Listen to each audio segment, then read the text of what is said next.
চলেছেন। আমরা জানি শুক্রবার দিন রাজ্যে আসছেন প্রধানমন্ত্রী নরেন্দ্র মোদী, আর আগামী সপ্তাহে 21শে জুলাইয়ের সেই মেগা কর্মসূচি রয়েছে। তার আগে আজকে তৃণমূলের এই মহা মিছিল অত্যন্ত তাৎপর্যপূর্ণ, যে মিছিল এগিয়ে চলেছে একদম ডরিনা ক্রসিং এ শেষ হবে। আমাদের অপর প্রতিনিধি অনির্বাণ রয়েছেন আমাদের সঙ্গে। অনির্বাণ, দেখো এই মুহূর্তে রাজা সুবোধ মল্লিক স্কোয়ার, সেই সুবোধ মল্লিক স্কোয়ারের সামনে মিছিলের অগ্রভাগ নেতৃত্বে রয়েছেন মমতা বন্দ্যোপাধ্যায়, অভিষেক বন্দ্যোপাধ্যায় এবং তৃণমূলের শীর্ষ নেতৃত্ব। এবং এই মিছিল কিন্তু আস্তে আস্তে এগিয়ে চলেছে একেবারে ধর্মতলা ডরিনা ক্রসিংয়ের দিকে।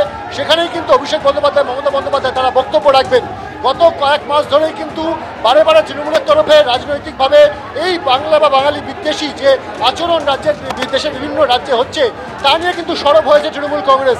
আর এবার একেবারে পথে নেমে একেবারে এই যে রূপরেখা, আন্দোলনের রূপরেখা, সেটা ঠিক করে দিতে চাইছেন মমতা বন্দ্যোপাধ্যায়। 26শে নির্বাচনে মনে করা হচ্ছে যে এটাই কিন্তু তৃণমূলের অন্যতম বড় হাতিয়ার হতে চলেছে আগামী নির্বাচনে। স্বাভাবিকভাবে তৃণমূল কংগ্রেসের তরফ থেকে কিন্তু এই মুহূর্তে এই বাংলা বাঙালি যে আবেগ, সেই আবেগে কিন্তু শান দেওয়া হচ্ছে।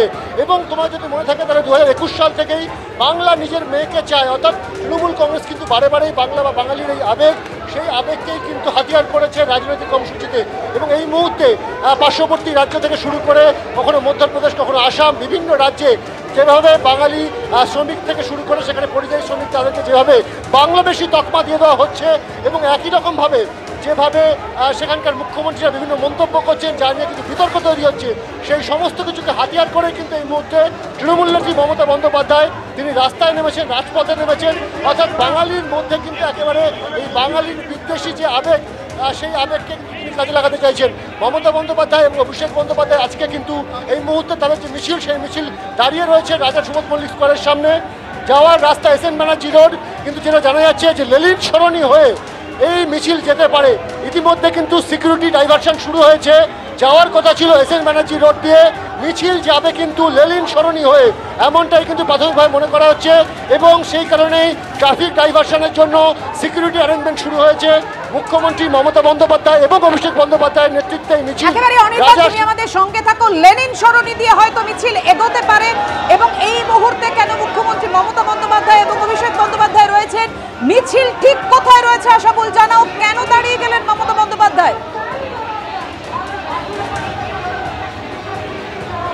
দেখো, মিছিল একটা বিশাল আকার ধারণ করেছে, ফলে পুলিশ এখন ঠিক করছে যে হয়তো যে রুটে এসএন ব্যানার্জি রোড দিয়ে যাওয়ার কথা ছিল মিছিলটা লেনিন সরণি ধরে যাবে কিনা, সেই বিষয়টা একটু চিন্তাভাবনা করছে পুলিশ। এবং সেই কারণেই কিছুক্ষণ মমতা বন্দ্যোপাধ্যায় তিনি এবং অভিষেক বন্দ্যোপাধ্যায় তারা দাঁড়িয়ে রয়েছেন যে নতুন করে রুটটা কোনো চেঞ্জ হবে কিনা। এর আগে রুটটা ছিল এসএন ব্যানার্জি রোড ধরে মিছিলটা যাবে, সম্ভবত এটা লেনিন সরণিও ধরতে পারে, সেই মতো ব্যবস্থা হচ্ছে, চিন্তাভাবনা করা হচ্ছে। এবং আজকের এইটা মিছিল, এটা হচ্ছে প্রতিবাদ মিছিল, বাংলা বিদ্বেষের বিরুদ্ধে প্রতিবাদ মিছিল, বাঙালি বিদ্বেষের বিরুদ্ধে প্রতিবাদ মিছিল এবং মাতৃভাষা বাংলার যারা যারা বিদ্বেষ করছে তাদের বিরুদ্ধে এই প্রতিবাদ মিছিল।